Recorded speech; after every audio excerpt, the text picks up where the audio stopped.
In this video, American Casino Guide author Steve Borey interviews Colin Jones, who, with his partner Ben Crawford, ran a blackjack card counting team that won more than $3 million during its 4-year existence. The team was especially unique because it consisted almost entirely of Christians, and some of the team's exploits were filmed for a documentary called Holy Rollers, the true story of card counting Christians. We're going to start off by showing you the trailer for the movie, and then that will be followed by Steve's interview with Colin. We hope you enjoy it.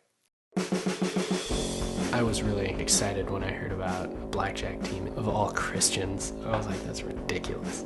It doesn't seem like one of the most noble things a person could do in the world, but at least we can liberate the money from the clutches of those who would use it for ill purposes. I mean, that's a start. So far in the left field to think that someone would be a professional blackjack player, let alone have a whole team. And the fact that everyone we knew was in ministry of some sort was just awesome. I knew that there were good, godly people who cared about Jesus and cared about integrity and cared about me. That's one of the main reasons that I joined. Every time that I'd go into a casino, I would pray, like, God, bless me, you know. Those two things going together never gets old. Going to baptize someone and then go gamble, poetic justice. When we walk in a casino, pretty much everyone stops and watches us play. We're dealing with betting hands and winning and losing hundreds of thousands of dollars. I love it that there's $111,000 in here and a bunch of sand. Every once in a while you'll get people that are taking extra pride in their job at finding out that you're a card counter. Yeah, he's gonna get backed off tonight. I've seen enough. They'll threaten to backroom you, they'll try to intimidate you. Every other casino, they're gonna try to find you, they're gonna get you too. It's the nature of our business. We got the money. If you got the money, somebody's going to try to take them. I think they've been the most creative team. The changing of appearance and the extra effort as far as the kind of theatrics, I think that's a Ben exclusive trait, so. So I love the idea of the camouflage and, kind of how you were doing something that seemed wrong. Turn it off. Blackjack makes people reassess what Christianity is, and in a good way.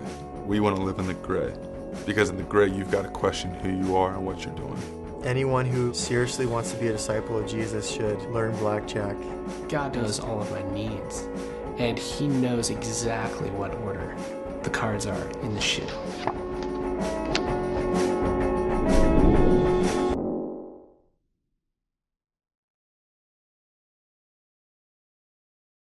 How did you and Ben first meet? We can't really remember, but it was either a Bible camp that we grew up going to together or a church youth group, something like that. And what got you interested in blackjack and counting cards? Yeah, as the story goes, Ben and some friends, they were getting into poker, and then he had a book called How to Make $1 Million or $100,000 a Year Gambling, something like that. Read a chapter in it. One of the chapters was on card counting, and thought, I could do that, and he told me about it, and I had just gotten a math degree, and I thought I could probably do that too, and we said, well, let's give it a try, and that's how we got into it. So you guys started the team initially, it was just you two? Yeah, initially we were playing separately, and then, it's kind of a lonely job, and there's a million questions that are hard to get answered when you're starting out, and so we were talking on the phone constantly about it, and we decided, actually he was very briefly a part of a major blackjack team, and he didn't really enjoy working with them. We thought, well, let's just throw our money together and play, and pretty quickly a third friend of ours that had a lot more money, because we had a very small bankroll, he got involved, and the three of us played for a while, and then a fourth got involved. We actually met here at Tulalip, kind of bumped into him. We were playing on each other's tables, and a scuffle turned into us becoming friends and working. Not a scuffle, but arguing over jumping into each other's tables turned into us becoming friends. And so the four of us did that for maybe a couple of years. That's how we started. Well, how did you learn to form a card counting team, and then why did you choose only Christians? Well, we we figured it out as we went along.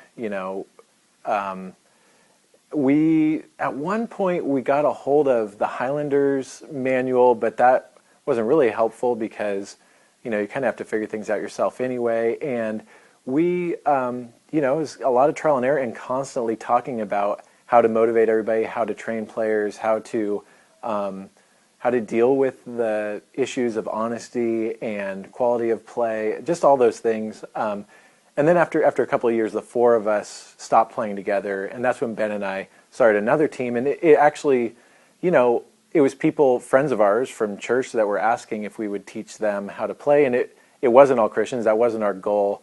It was probably 80% of the people on the team were Christians, and that's what gave it kind of the interesting angle for the documentary. But it never was our goal, nor was it ever all Christians. Okay, well, you did have a lot of Christians on the team then, and did any of them have a moral objection to gambling in a casino? Well, they wouldn't have joined the team if they would have had a moral objection to being in casinos. I think a lot of people had an objection. I mean, maybe this is semantics, but a lot of people had an objection to gambling. But the way we saw it was investing, and there were lots of Christians that had an objection to what we were doing. But the way we saw it, it wasn't immoral. How many people were on the team when you first started? Well, two, Ben and I, and then we trained one guy, and that turned into him telling another guy that was a good friend, and it grew from there. We didn't have the goal of having a large team. It just kind of, as we were winning more and as people told people and it got exciting, it just kind of grew until it got to an unhealthy point, and then we had to start shrinking it. Well, how many members did it have at its biggest point? Over 30, less than 40. It's hard to know. I don't really remember how many were tested out all at one time and playing. There were people training, people tested out. Yeah. Okay. How did you get the money to bankroll your blackjack team? Friends and family invested in the team. We used our own money for years. For probably 4 years, we just used our own money. And as the team got larger, we thought we had more than a blackjack team. We actually had a business model that was worth protecting. Meaning, when it was just a blackjack team, worst case scenario, we lost our money. And we were okay with that. But when it became something where if we went on a bad losing streak, people would have to stop working for us, we thought that was worth protecting. So we opened it up for the first time to family and friends that had been asking for years, hey, could I throw some money into that? And we opened it up to people, said, here's the terms we'll offer, and we let friends and family invest in it. Okay, were you always successful? No, we weren't always successful. You can see in the documentary, huge. We went on a $465,000 losing streak at one point. We never had a losing year. We had a winning year all maybe 8 or 9 years that we played, but some years there was very little winnings. Other years it was well over $1 million what we won in a year. And what was your best winning day? Me personally, or our team? I guess the team. I don't really know our best winning day because we had players send in their results once a week because we didn't want to get bombarded with results constantly. But I do remember a guy winning $100,000 at one casino in a day, and I don't know. I don't really remember it beyond. Yeah. Well, how about you? Personally, what was your best winning day? I won about $50,000 in one day, one time in the middle of nowhere, USA. And what was your worst losing day? The first day I was ever in Las Vegas, I lost about $40,000 and got backed off from all MGM properties in the course of about 3 hours. So I lost $40,000, was told I wasn't allowed to play in any MGM properties, and thought that was a pretty rough first day in Vegas. And how many times were you asked or told to leave a casino for counting cards? I I've never kept track of how many casinos I've been asked not to play in. My guess is it's over 50, less than 150. That's a broad range. Yeah, yeah. Were you ever forcefully removed or backroomed? Yeah, I've been backroomed. Yeah. What was it like to be backroomed? Yeah. We went on a trip. This was our previous team. This is when I played a lot. And the four of us went to Arizona, and we played there for about 6 days. And at the end of the 6 days, we had 140,000 in chips to one casino because we'd been just winning like crazy. We probably bought in 60,000 there and won 80,000. So we had all these chips, and we sent one guy to cash them all out, even though all four of us had been playing. It was a bad idea. So we sent him with all the chips, and after about half an hour, we hadn't heard from him, so we sent another guy in there to go find out what was going on. And after another half hour, the last two of us decided to go in there to find out what was going on. And it ended up in all four of us being in the downstairs room of a casino with a handful of security guards and men in suits. And they asked us how we had cheated them for that much money. And we spent about an hour explaining that it wasn't cheating, it was card counting and how card counting worked. And they asked how we knew how to play, and we said, there's a million books on it. They asked how we knew how much to bet, and we had to explain to them our bet spread and how it worked. That was the only way they were willing to cash us out. So then they took us, cashed out our $140,000, and said we weren't allowed in there again. But I've been handcuffed too at a casino, and I had to explain to the police that I was only card counting. Even though casino said I was doing something illegal, I explained it. And by the end of the altercation with the police officer, he was asking for our website address so that we could teach him how to count cards. Can you explain what the Griffin book is, and do you know if you're in it? The Griffin book it's now an online database of card counters and cheaters and undesirables. And yes, I have my Griffin page. I have my OSN, Oregon Surveillance Network page. I've gotten those from friends that have gotten them from friends that have gotten them from someone. The Griffin Agency isn't a very big deal anymore. Now I guess Oregon Surveillance Network and SIN, the Biometrica, SIN network, those are larger. I've been in those since very early on. I made a mistake. A casino told me I had to give them my ID. I was scared, 22 years old, and said, okay, and then found out they were lying to me, photocopied it, sent it into Griffin, and I've been in Griffin ever since. But that hasn't really slowed down my career. That never did. And how did you initially train your team members? Well, I first decided to train a few friends of mine that were very bright, just so that they could spot for me. And through that, we got better at training people. We learned what not to do. And over time, we got really good at just systematically training people from the ground up, because our network of people, most of them had never been in a casino. Or if they'd been in a casino, they definitely hadn't played much blackjack. So we're taking people and saying, okay, this is blackjack. This is how the rules work. This is how you play basic strategy. This is how you count cards. This is how you do a bet spread. These are deviations. We learned kind of a process of taking people from the ground up, just through a lot of time, and actually a lot of just how good businesses are run. They have a very well-oiled machine of training people. All right, well, after you trained them, when did you know they were ready to play for real money? Yeah, we had both an at-home and at-casino test-out process.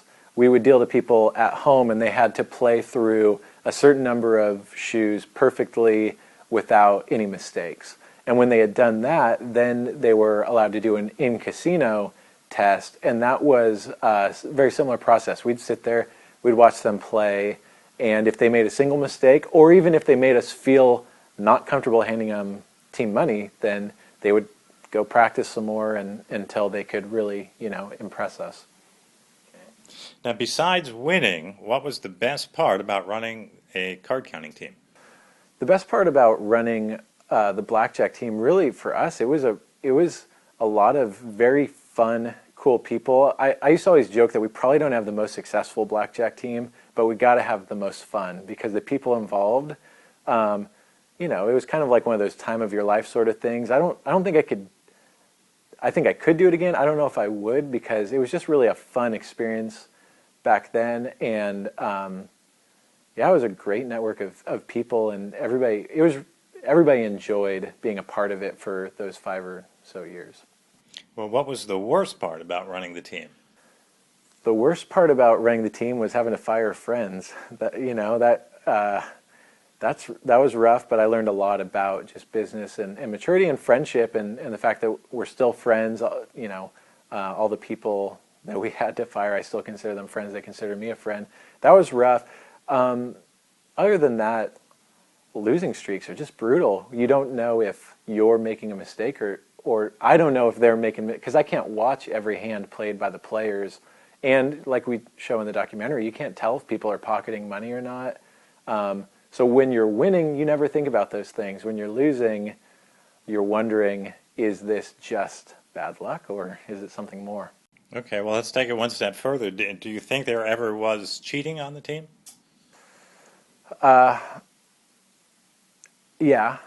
I think that there's a decent chance at some point people violated our player agreement. It's really hard to know whether it's more the kind of white collar crime, like being sloppy with when they clocked out, so to speak, or whether it was deeper, like someone dropped $5,000 or $10,000 and thought, I can't afford to pay that back to the team, and just kind of rolled it into their results. Just knowing the length of time we ran the team and just knowing human nature, I'd say odds are it probably happened. But we always knew that was a risk, but it seemed like we had two options: either not run a blackjack team or try to lower that risk as much as humanly possible and hope for the best. Okay, and why did you break up the team? Basically, when Ben and I started the team that's shown in the documentary, the larger scale team, we thought, hey, this seems worth doing for a year or two. And pretty quickly we thought, wow, I wonder if we can run this thing for 5 years and try to have, you know, an exit strategy before then. And it was really fun for 3 or 4 or 5 years. After a while, it started to feel more like a grind, and started to realize that's got to be a really difficult career. I know the Highlanders, you know, they did it for many years. I know a lot of the other, there are people that it's a career, but it was never a career goal for us. That combined with a lot of the people on the team, we ended up having a bunch of kids and thinking, I don't know if I feel like flying around the country every weekend. So, yeah, and we never won as much money the last few years as kind of I think we just you know had a little bit of a hot streak at the beginning, and after enough years we're still making money, but it wasn't. We had other goals in life and thought, well, unless we're going to run a large-scale team, maybe we'll try, you know, move into other. We started Blackjack Apprenticeship in the height of the Blackjack team because we were just interested in trying other things and working on other businesses. Okay. If there's one misconception the public has about Blackjack, what would you say it is? One misconception people have about Blackjack. Either that card counting is illegal, or probably the bigger one is people think that they have a system to beat the game outside of card counting. You know, I've met a million people say, "Oh, I've got a way to beat Blackjack," and it's got to be a very calculated mathematical edge, not following your gut or you know anything like that. But I think a lot of gambling is built on the idea that there's an angle that I can figure out on my own. Okay, and looking back on it, what would you have done differently? Looking back on the Blackjack team, there's probably a lot of things I would have done differently. I think we were 23, 24-year-olds running a million and a half dollar business, and we didn't know what we were doing. But I think the biggest thing was having higher standards for players and realizing also what kind of person is actually going to excel at the job. Because you can teach a lot of people, but a lot of people will get burned out really quick because it's a difficult job. Okay, and what are you doing nowadays? I run blackjackapprenticeship.com, and I've started a handful of other websites with friends or on my own that are, that's both Ben and I have moved into other mostly websites. That's the main thing I spend my time working on. All right, how can people find out more about you and your work? People can visit our website, blackjackapprenticeship.com. That's our goal, is to have everything people need to learn how to beat blackjack through card counting, and have a community where people can network with others and train and find out more about which casinos to play and not play.